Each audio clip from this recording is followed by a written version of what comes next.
என்ன ரோட்டில் ரோட்டில் வீடியோ ஸ்டார்ட் பண்ணுவாங்க கேட்குறாங்க. தோட்டத்துக்கு போகிறாங்க. இது கிடக்கிற எல்லாத்தையும் கொண்டு சுத்தம் பண்ணோன்னா நேற்றே பாம்பு வந்துடுச்சு வீட்டுக்குள்ளே. அதுக்காக தான் நாங்கள் போகிறோம். சிவா கொண்டு ஸ்கூலில் விட்டு வந்துட்டேன். வீட்டில் கிடந்த மண்ணு மூட்டை கிட்ட எல்லாத்தையும் பேக் பண்ணிவிட்டு கிளம்புறோம். வந்த உடனே கொய்யா பழம் ஒன்று பார்த்துட்டாங்க. அது எடுக்கலாம். வண்டியில் வேற பெட்ரோல் இல்லைங்க. அதெல்லாம் தூக்கிட்டு வந்து இங்கே போகிறதுக்கு தான். ஏன் நடக்க மாட்டேன்? நல்லதுதாம்மா, நடக்கலாம் வாமா. சிவன்யா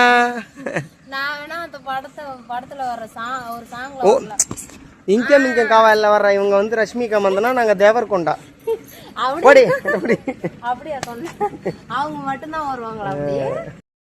நான் வரேன். வீட்டுல இருக்கு சும்மா இல்லன்ட்டு வரேன்னு வந்தா அங்க வந்து ஒன்னே ஒன்னோட அந்த கொயக்கா பிக்குன்னு பிச்சு 2 பேரும் கொயக்கா உருப்படியா சாப்பிடவே உள்ள வாங்கி கீழே போட்டுட்டா. என்னென்னமோ பண்ண வேண்டியது இருக்குங்க பாருங்க. பாப்பா இன்னும் பல்லு முளைக்கலங்க. பாப்பாவோட செட்டுக்கு எல்லாரும் பல்லு முளைச்சிச்சான். ஏன்னு தெரியல. ஆமா, பாப்பாவுக்கு 11 மாசம் ஆகுது. பொக்க பல்ல போட்டுக்கிட்டு என்ன அதான் கோவம் வந்து அப்படிதான் வண்டி ஓட்டுவாங்க. 11 மாசம் ஆகுதுங்க, இன்னும் பல்லு வரல. என்னன்னு தெரியல. தோட்டத்துல ஒரு பூசண மரம் வச்சிருந்தேங்க, பூவரசு மரம். அது எங்க அப்பா கட்லு போடலாம் வெட்டான்னு சொல்லிட்டாரு. அதுக்காக அதை உட்க வச்சிருந்தேன். ஒரு குச்சி ஒன்று வச்சா மரம் ஆயிடுச்சு. இப்போ அதுல சொனப்பூச்சி விட்டுடுச்சு போல. காலையிலே எங்க பாருங்க ஃபுல்லாக வீங்கிட்டு அரிப்பு தாங்க முடியல. நானும் கண்ட்ரோல் பண்ணோன்னு பார்த்தேன், ஒன்றும் செட் ஆகலை. அதான் எங்கள் அப்பா எனக்கு அப்பப்பா சின்ன வயசுலாம் அந்த சூடத்தை தேய்ச்சி விடுவார். அதனால் இப்போ அதை தேய்க்கலான்னு சொல்லி போட்டுட்ருக்கிறேன். இதை தேய்ச்சா அந்த அரிப்பு கொஞ்சம் நிற்கும். முடியல, இந்த அளவுக்குலாம் அடிச்சதே இல்லை. கொடூரமாக இருக்குது. குளிச்சாலும் சரியா போகுது. நான் முடி வெட்டிதான் அது வரையும் முடி வெட்டுற கடையில் போயிட்டு நான் அரிசி வச்சுட்டு உட்காந்துருப்பேன். நல்லா விண்ணே வீங்கி போச்சு. இந்த மரம் வீட்டில் வைக்கக்கூடாது, அதெல்லாம் காட்டில் தான் வைக்கணும்னு சொல்லுவாங்க. நாங்கள் கொண்டு வந்து வீட்டில் வச்சாச்சு. அதனால பக்கத்தில் இருக்கிற செடிக்கிட்டே எல்லாத்தையும் அரிக்குது அந்த பூச்சி வந்து. இப்போ என் பொண்ணுகிட்ட சூடத்தையும் வைக்க முடியாது, எதையும் வைக்க முடியாது. அவள் எப்போ எதை எடுப்பா வாயில் வைப்பான்னு அதையும் சொல்ல முடியாது நம்மளால.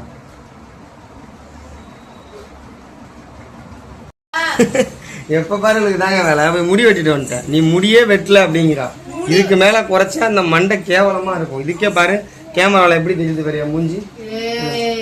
என்னடி வெட்டிட்டேங்க. அடுத்து சிவா இப்போ என்ன பண்ணுவான்னு கேட்டீங்கன்னா சாயங்காலம் வந்தோடனே அப்பா நீ மட்டும் வெட்டிட்டியா எனக்கு வெட்ட மாட்டேங்க கேட்பான். வந்த உடனே அவனை ஏற்றுருவோம்.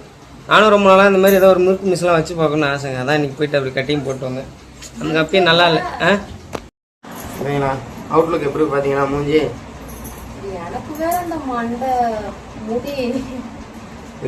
வயசாகுதுமா. 2 புள்ளைய பெற்றுட்டோம். இது மேலே வயசாகாத எல்லாமே அப்படியே இருக்குமா.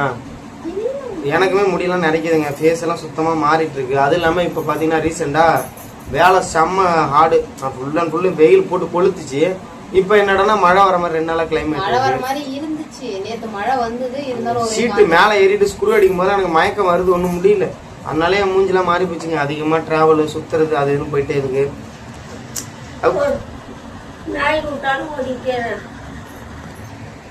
பாட்டி வந்திருக்காங்க. அதான் சொல்றாங்க நீ எங்க கூப்பிட்டாலும் ஓடிடுவ அப்படிங்கிறாங்க. யாராவது வந்து கூப்பிட்டா போயிடுவேன் சொல்றாங்க.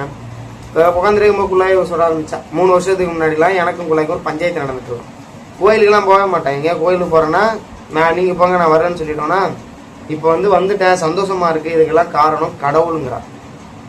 கடவுள் இல்லை காரணம் நானே சரி நம்ம ஃபேமிலி உங்களுக்கு பிடிச்சதெல்லாம் நம்ம பண்ணணும் அப்படின்னு மாறிக்கிட்டேன். அதனால கடவுள் மேலே கொண்டு போய் பழித்துங்க.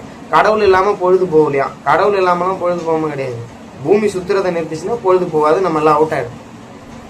ரொம்ப அறிவாளின்னு தான் நான் ஒத்துக்கிறேன். சரி என்ன பார்க்குறேன் இருந்தாலும் அதுக்கு ஒன்று நம்பாமையே இருக்காது. என்ன நம்ம ரீசெண்டா இப்போ அடுத்தது நம்ம வண்டியுமே சுத்தமாக வீணாக போயிடுச்சுங்க.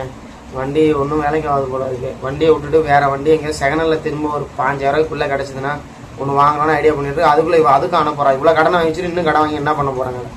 நான் கண்டிப்பாக வாங்கி அவன் முடிவு பண்ண. வண்டி இல்லாமலாம் செட் ஆகாது. பேசியிருக்கேன் கிடைச்சதுன்னா போயிட்டு எடுத்துட்டு வந்தோம். ஆனால் ரொம்ப லாங்கில் இருக்கு. அது போயிட்டு எடுத்து வந்தோம்னா அது ஓடலாம். அது ஒரு 6-7 வருஷத்துக்கு கை வைக்காமல் ஓடும்னு நினைக்கிறேன். இதே செயின் ஃப்ளைட் மட்டும்தான் பிரச்சனையா.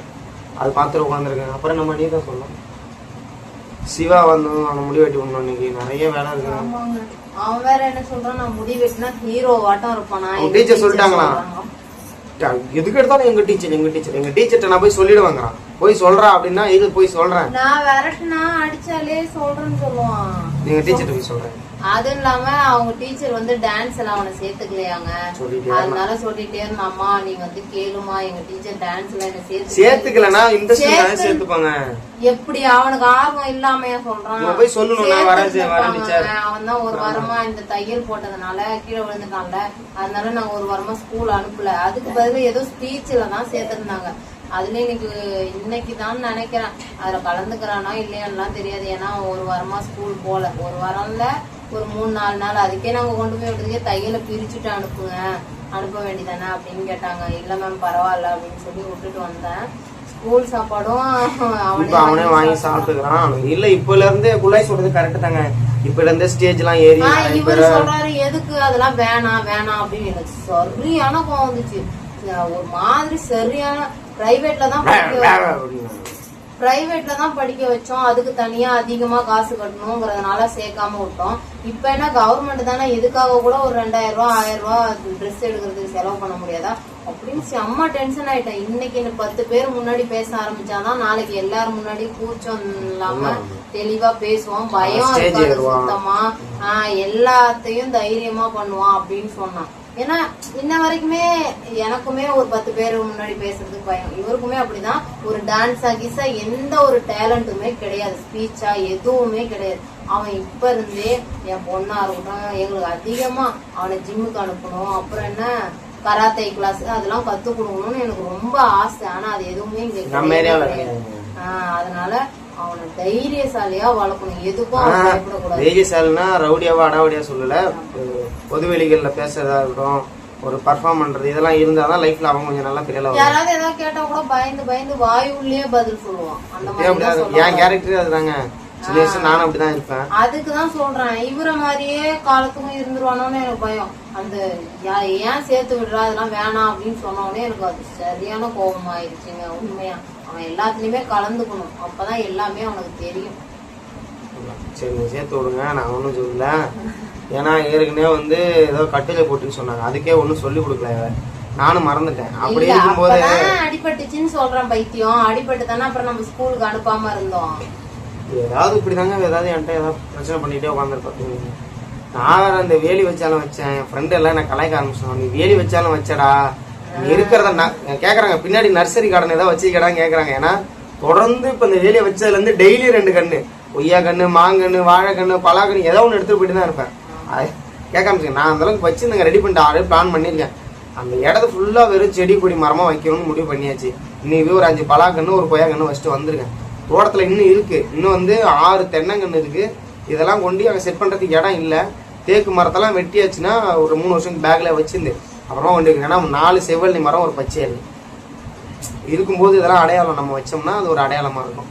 ஆமா, இவரை கேட்டா அடிக்கடி என்ன தெரியுமா சொல்லுவாரு, நம்ம போனாலுமே அந்த மரம் இருக்கும் என் ஞாபகமா அப்படின்னு அடிக்கடி சொல்லுவாங்க. ஆமாங்க, என் பையனோட பையன் பேரன் சொல்லுவான், அவரை என் தாத்தா வச்ச மரம்டா எல்லாம் ஆகிடுமா, சீத்தா முழு சேர்த்தாலும் என் தாத்தா வச்சிடாமா சொல்லி விடுவாங்க. எங்களுக்கு மரத்தை எதையும் நீங்க வெட்டக்கூடாது, வேணும்னா புதுசா இடம் வாங்கி நீங்க வீடு கட்டிக்கணும்.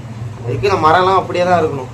ஏன்னா அது ஏற்கனவே பாத்தீங்களா நம்ம பூமி இருக்க ரொம்ப ஹீட் ஆகிட்டே போகுது. கேட்டா இளநீனோ அது இதுன்றானுங்க. எல்லாத்துக்கும் காரணம் பூமி வெப்பமாயாதான். அதை கொஞ்சம் குறைக்கிறது இந்த செடி மரம் கொடி தான் குறைக்கும். அதனாலதான் நிறைய வைக்கணும். நம்ம விவேக் சாரே வந்து நிறைய பண்ணாரு, அவர் இல்லாம போயிட்டாரு. அப்புறம் யாரு பாக்குறது, நீர்நிலைகள்லாம் தூர்வாரிட்டு இருக்காரு ஒரு அண்ணன். அது மாதிரி நம்ம ஏதாவது ஒண்ணு பண்ணுமே பண்ணிட்டு இருக்கேன்.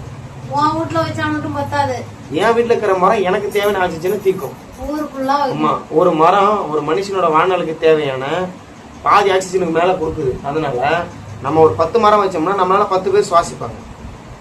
சரி விடுங்க, இது சயின்ஸ் கண்டென்ட் வேணாம். அடுத்தது என்னமா, அவ்வளவுதாங்க. பாட்டி வந்திருக்காங்க, நம்ம வேலை என்ன, டீ போட்டு குடிக்கணும். அடுத்தது ஒரு வேலை இருக்கு, அதை முடிச்சுட்டு சிவாப்பு கூட்டு வரும். நேற்றே ரொம்ப லேட் ஆயிடுச்சு, டீச்சர் வந்து போன் அடிச்சாங்களா, மழை வேலை பெஞ்சிருது. நான் ஷெட்டு ஸ்க்ரூ அடிக்க போயிட்டேன். அங்க நேத்தின்னு பார்த்து மழை படி வாங்கிடுச்சு. அப்புறம் ஸ்க்ரூ எல்லாம் ஒரு வழியா அடிச்சு முடிச்சாச்சு. அடுத்தது வேற ஒரு ஷெட்டு வேலை ரெடி பண்ணிருங்க, அடுத்து அதுக்கு போயிடுவேன். இதனாலே கொஞ்சம் கண்ணுக்குலாம் அப்படியே எரியுது. அன்னைக்கு போனது இது கிட்டத்தட்ட கடைசியா 3 வருஷம் ஆகுது. நான் வெல்டிங்லாம் போய் அடிச்சு அதெல்லாம் கொஞ்சம் டச் விட்டு போச்சு, கண்ணு ஆரம்பிச்சிச்சு. இன்னும் அதே ரிக்கர் ஆகல. பாப்போம், அடுத்த வீடியோல மீட் பண்ணாங்க.